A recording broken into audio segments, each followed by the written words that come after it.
All right, so I want to start off with a song. Probably not many of you know this. Maybe some of you will.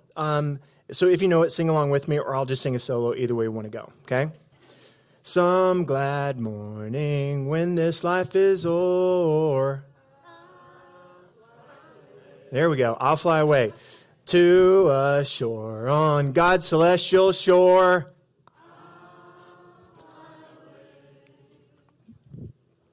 If Jesus coming back is a platitude or a scare tactic, I don't want anything of it. If Jesus coming back is, it's all going to be fine. I know life's hard, but Jesus coming back, and it's just that, it's some bumper sticker that we put on life, I don't want it. If it's just some way to go, hey, Jesus coming back, the end is near, turn or burn, I don't want anything of it. It has to be about something more.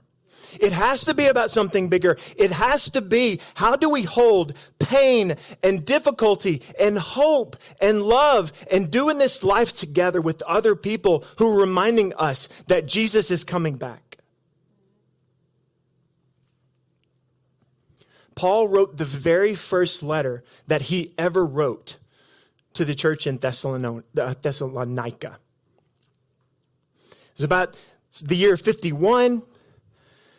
And Paul has been traveling around. He's been doing his missionary journey thing. He'll pop into a city and he'll stay there for a while. He stayed in some places for 2-3 years. And then he goes somewhere else. When he gets to Thessalonica, he is meeting with the people. He's encouraging them. He's giving them information.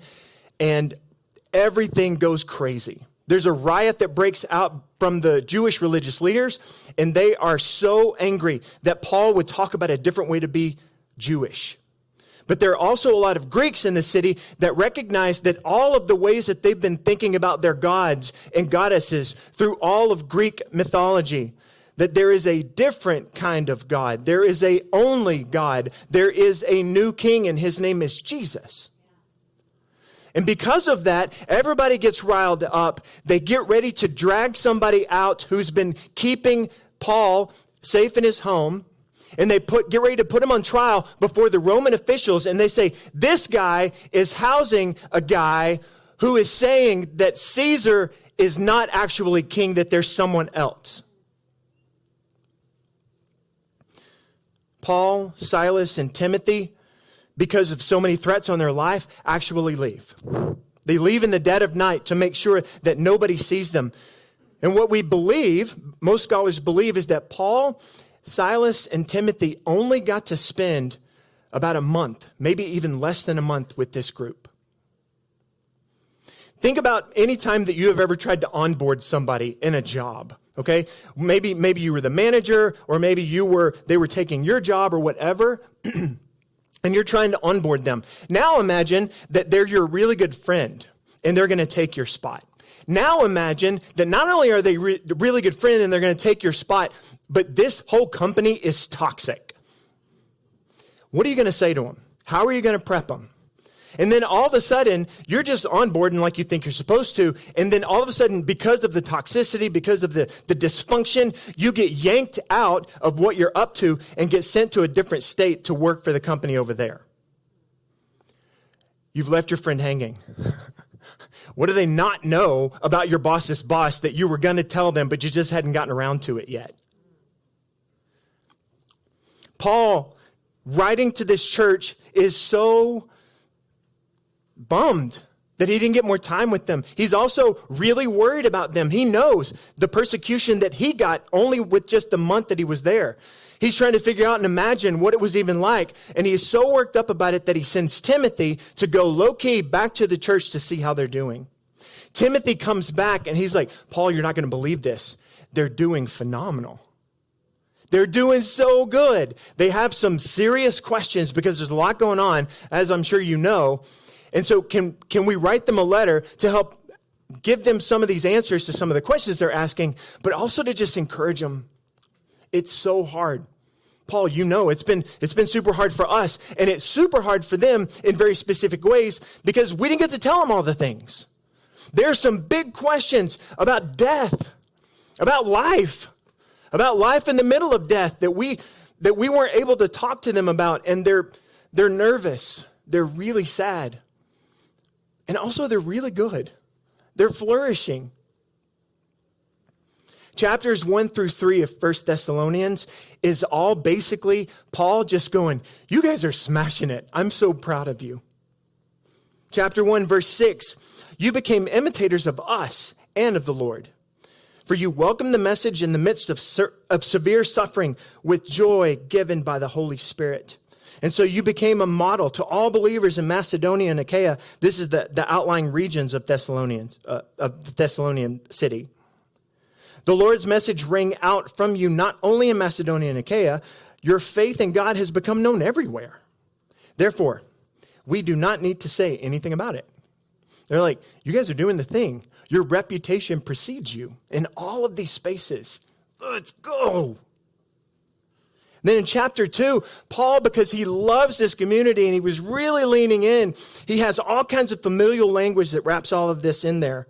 Chapter 2, just as a nursing mother cares for her children, verse 8, so we cared for you. Listen to this maternal, this paternal, this brother, this sister language.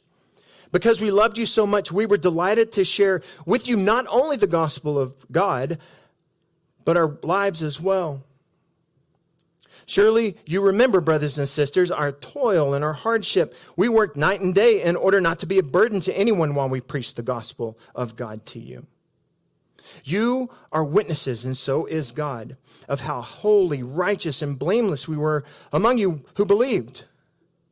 For you know that we dealt with each of you as a father deals with his own children, like this, encouraging, comforting, and urging you to live lives worthy of God who calls you into his kingdom of glory. You're doing so good. And just like a mom who's trying to take care of her baby, I'm so proud of you. Just like a dad who is standing at the fence while you're having your first t-ball game, I'm so proud of you. You got this. Just like your brother and sister, when you guys have that time together and they're like, hey, I saw you in the hall the other day in school. I saw what happened. It's going to be okay. And in Paul's letter to this church who is suffering so much persecution, so much pain, so much difficulty, every chapter that he writes in all of his first letter to the Thessalonians has Jesus is coming back. Every chapter alludes to it either with just a sentence or a handful of words, or at the end of chapters 4 and 5, what we're going to see is that he begins to unpack some of these things that are stressing them out, that have them worried and concerned about what life looks like. At the end of chapter 3, Paul kind of sums up this whole, you guys are smashing it, with a prayer. He says, may the Lord make your love increase and overflow for each other and for everyone else, just as ours does for you. May he strengthen your hearts so that you will be blameless and holy in his presence of our God and Father when our Lord Jesus Christ comes with all of his holy ones. There's a couple of things that stand out as far as like the meta perspective of what's going on in the passage. And one of them has to do with community. What we see at chapter 4, what we see also in 2 Thessalonians is this idea that there was a group of people, and we don't know a ton about what's going on, but they're idle. They're like hanging out. They're being maybe even lazy. But what we seem to get from what's going on in the text, both in 1 and 2 Thessalonians, is there's a group of people that aren't working. They're not pulling their weight in the community, and they're relying on other people's generosity. They're kind of leaned into, well, I don't need to worry about it because so-and-so is I'm going over to their house for dinner, so I don't need to figure out dinner. Maybe you've been in that situation in your home where it's like, hey, did anybody think about dinner tonight? And nobody did. And so then it's like, well, what's in the fridge? Well, there wasn't anything in the fridge because who thought to go to the grocery store? Well, nobody. And so there are these situations that are big and small, but what Paul wants to point out here is there is a communal way to live in light of the fact that Jesus is coming that really matters. Now, it matters inside the community because y'all, like, pull your weight, like, do your part.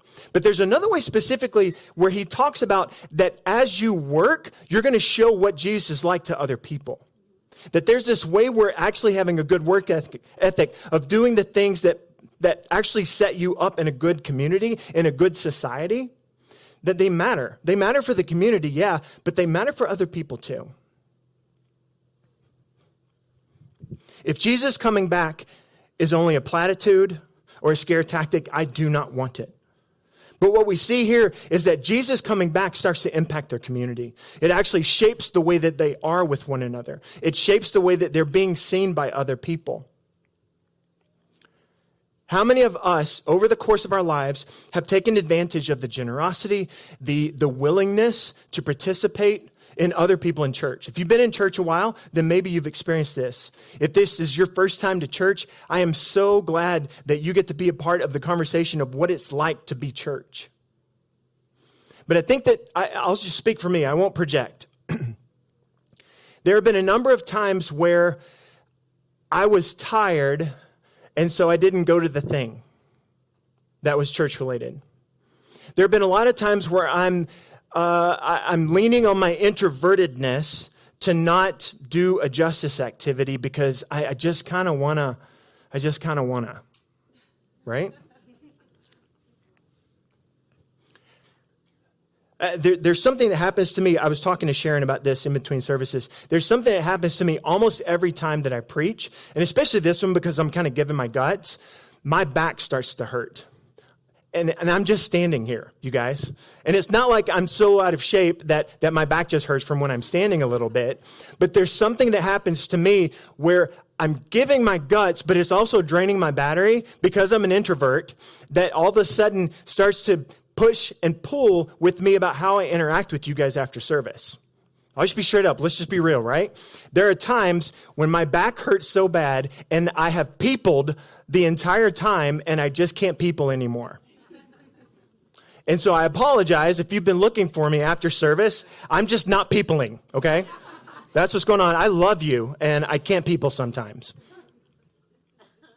But when have I taken advantage of that? When have I actually not leaned into the generosity of this community? Where are the times when we've said, hey, there are all of these justice opportunities. There are going to be moments for you to sit with a foster teen and go, Jesus is coming back. And they're like, so what?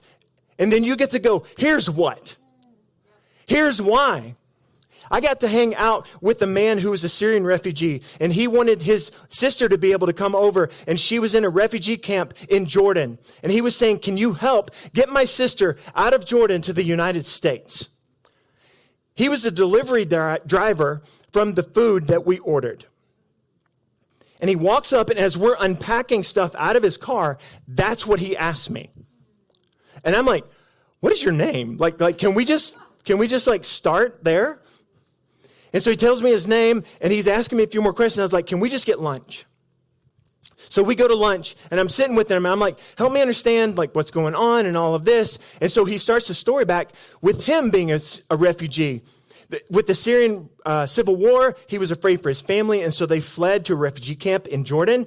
He went through all of the processes of being able to go through, I think it's 5 different governmental vetting processes through every organization you can think of. It took years and years, and eventually he gets to the place where he needs United States citizen sponsorship from 5 people to basically sign on to go, when this family gets here for 90 days, we're just going to help.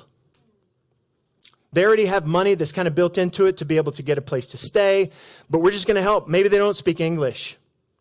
Maybe they need to get their kids registered for school and have no idea how to do that. Maybe they need a job.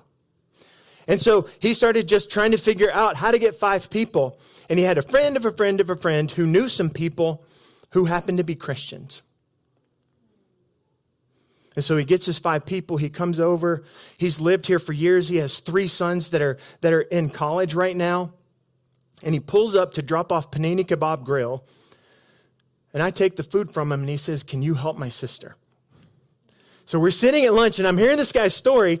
And I said, why did you ask me that? Like, why did you start there, like coming in hot? Okay. Like, I'm just like taking beef kebabs. And you're like, can we talk about refugee status? And I'm like, and I said, do you know what I get to do at our church? You guys. And what he didn't know that I got to tell him is I was actually researching the citizenship program and the sponsorship program for refugees around the world. I was already involved in doing that. And so when he's talking about this, I say, which refugee camp was your sister in? And he's like, in Jordan. I was like, I know which one. And he said, this one. And I said, I've been there. Wow. That's so crazy. And so I asked him, why did you ask that question? Why did you decide to go there? And he said, because when we were getting ready to come over, Christians sponsored us. And he said, the only thing that I know about Christians is they help people.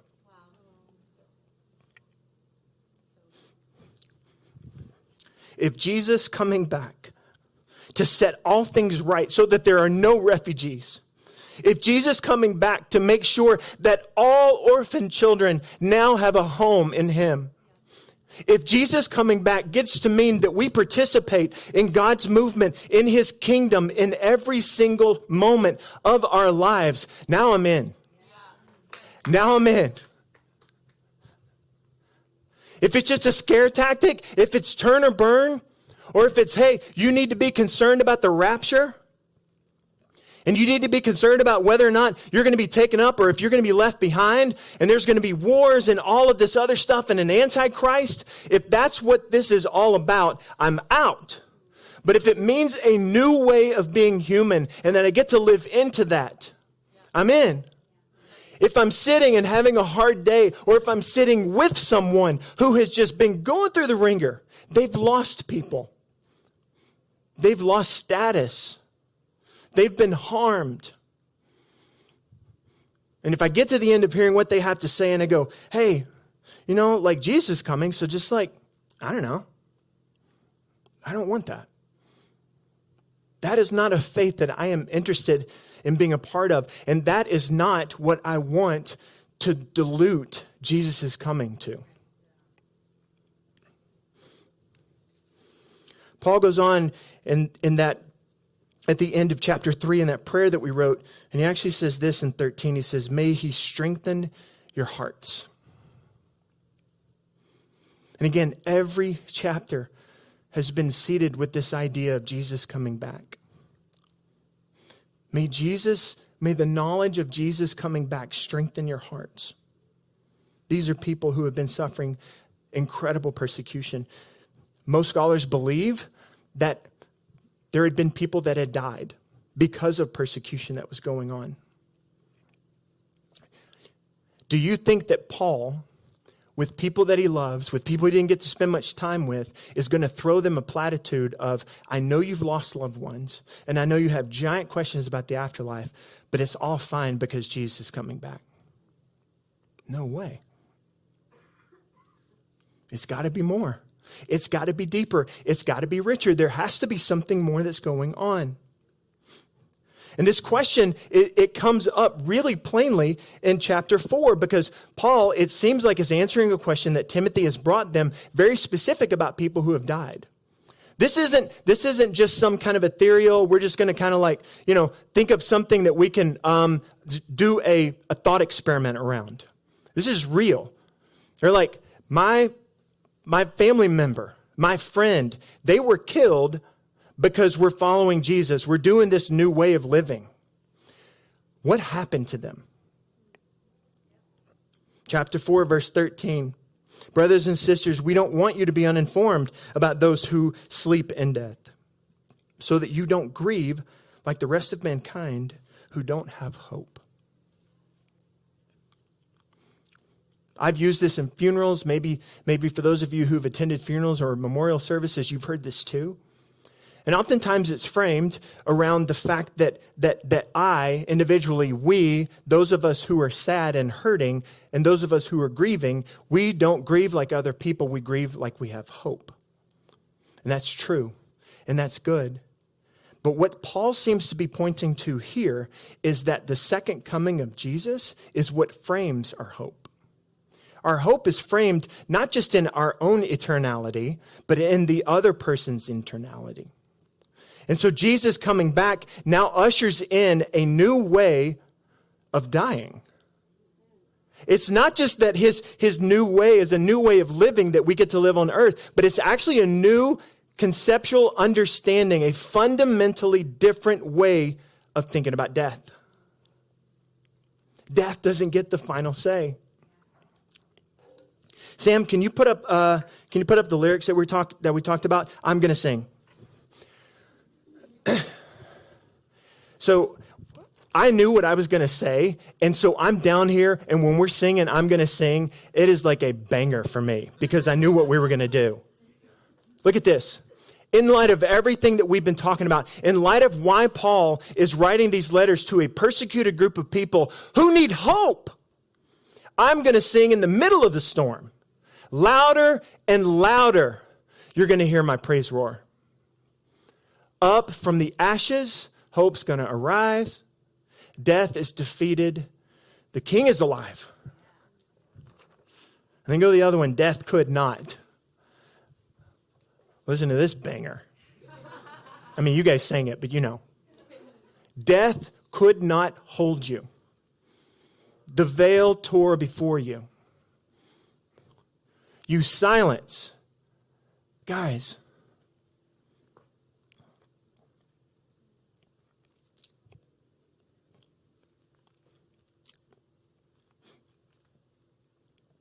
Sin and grave don't get to brag around Jesus.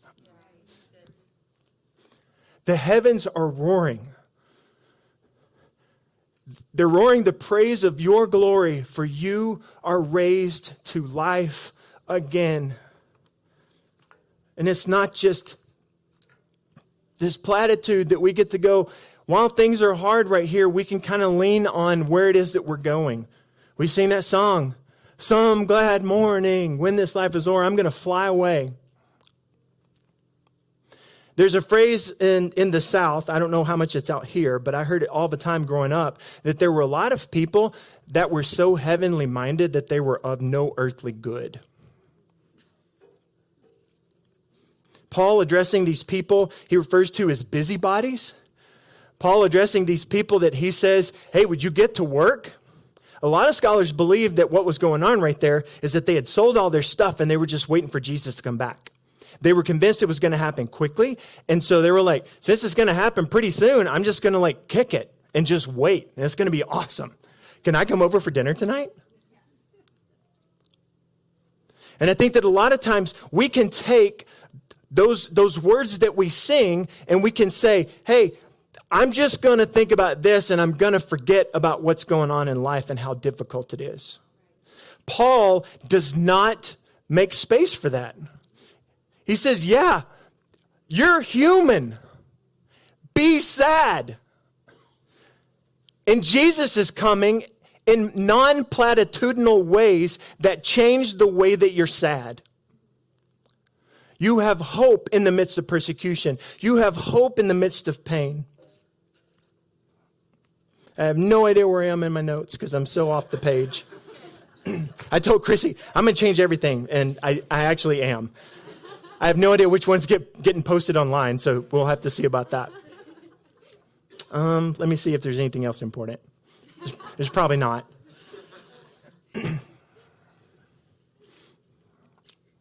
Just talk amongst yourselves. Kidding.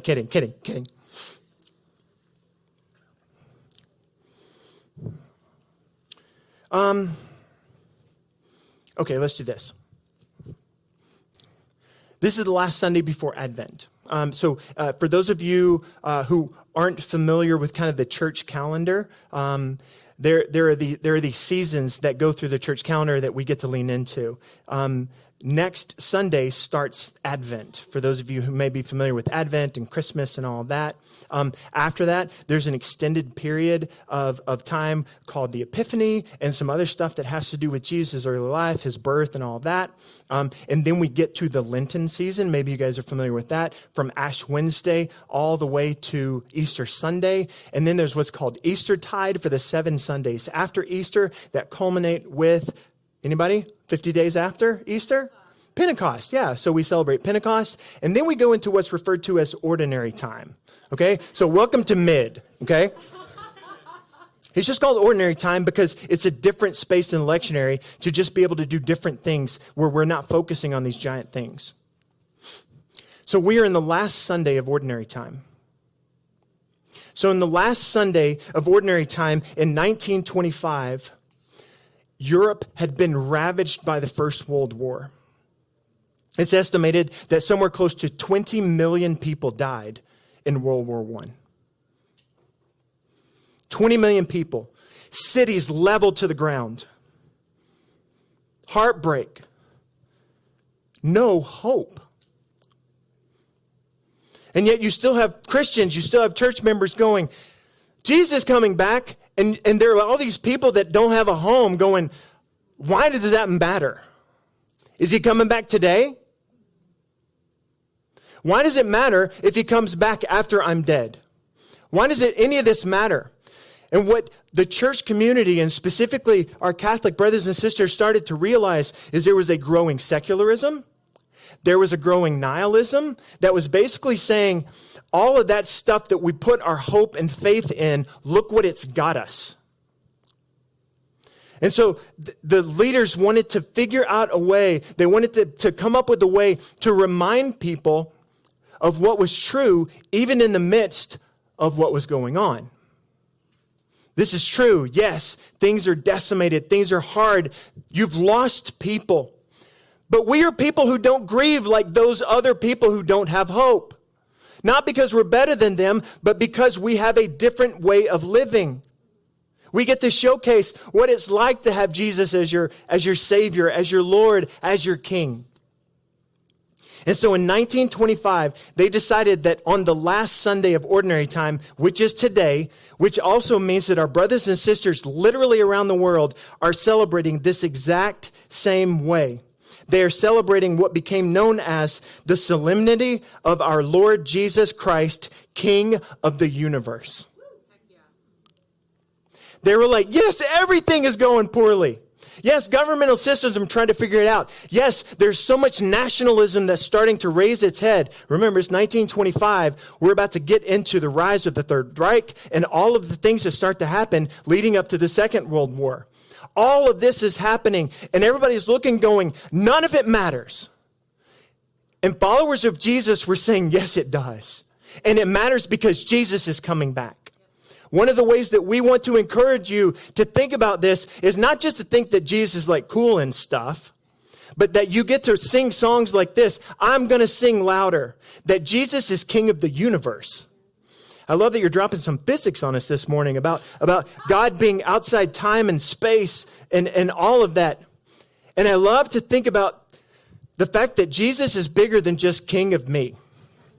He's bigger than just king of my sexuality. He's bigger than king of my greed or generosity. He's bigger than that, but he's also bigger than that just for us. He's also bigger than that just for the Church of Mission Viejo, of Orange County, of California, of the United States. He's king of everybody, whether they believe it or not. There will be one day when they do. But it's not just even people. It's all of creation. Jesus says, stop it to the wind, and it does it. Jesus says, get up. Death doesn't have a hold, and people rise from the dead. Jesus is king not just of the planet. He's not just king of our solar system. He's not just king of other stars and galaxies. He is king of kings, Lord of lords, king of the entire universe. And as a church, as people who have decided that Jesus coming back means way more than a scare tactic or just something to put over the top of my pain, we get to say Jesus is king of all of it. So we're coming up on Thanksgiving, and Thanksgiving is really important to my family because we watch all of the extended editions of Lord of the Rings every year. Band, come on up, but do not blow this. Like, y'all be really chill. I want everybody to hear my story. Every year we watch the extended versions of Lord of the Rings. It is a really special time for our family. And there's a passage that Tolkien writes in the third book where everything seems hopeless. All seems lost. The fellowship is broken. Sam and Frodo are in the middle of Mordor, and they have no hope at this point of being able to complete the task that's been given to them. And Peter Jackson in the movies, he portrays it as them laying down. And Samwise Gamgee is looking up into the sky with clouds everywhere, and then all of a sudden, there's an opening in the cloud. And this is what Tolkien writes. There, peeping among the cloud rack, above a dark tor, high up in the mountains, Sam saw a white star twinkle for a while. The beauty of it smote his heart as he looked up out of the forsaken land and hoped had returned to him again. For like a shaft, clear and cold, and the thought pierced him in that the end of the shadow was only a small and passing thing. There was light and high beauty forever above its reach. We are people who get to put on display, through the clouds I see light. The clouds are here for now. The marine layer is here for now, but it is being burned away by the Son of God, the Holy One. And we get to celebrate that every day. Not just on Sundays when we get together, but every day we get to go, Jesus is King of the universe, and that makes me do something about it. So here's what we're going to do about it. We're going to sing our guts out. And for those of you who are followers of Jesus, we want to invite you to take communion.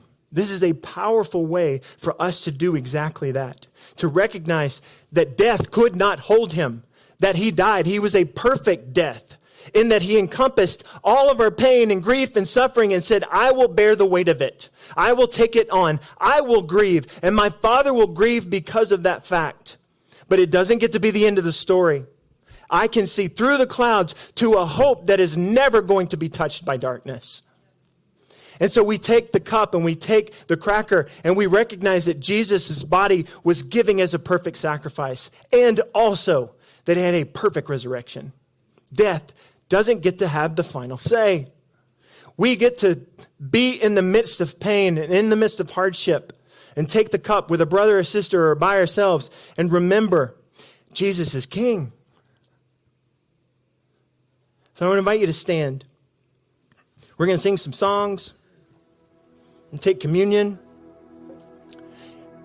And just like I said at the beginning, if all of this, if me jumping around, you're like, okay, dude, your pep rally is cool and stuff, but I'm actually in real pain. Be in pain. We have a prayer team that loves to be able to sit with people and encourage them. Sometimes they say words, but sometimes their encouragement is just being next to you. So if you need prayer because of something that's hurting, I want to encourage you to get prayer. If part of your worship gets to be a defiant scream that Jesus is King even in the middle of pain, then do that right now too. Sing your guts out. And if you're somebody who is like, man, I get it. I've been seeing Jesus as King. Let me tell you about the story I just had from yesterday. Let's do that too. Sing loud. God, as we worship you right now, as we respond to all that you're doing, I pray in Jesus, who is the King of the universe's name, that we lean into whatever you got going on. Would you help us to be pliable with our mentality right now, with our hearts, even with our physical posture? God, what do you want to do? We want to participate because we know it's the best thing that can happen to us.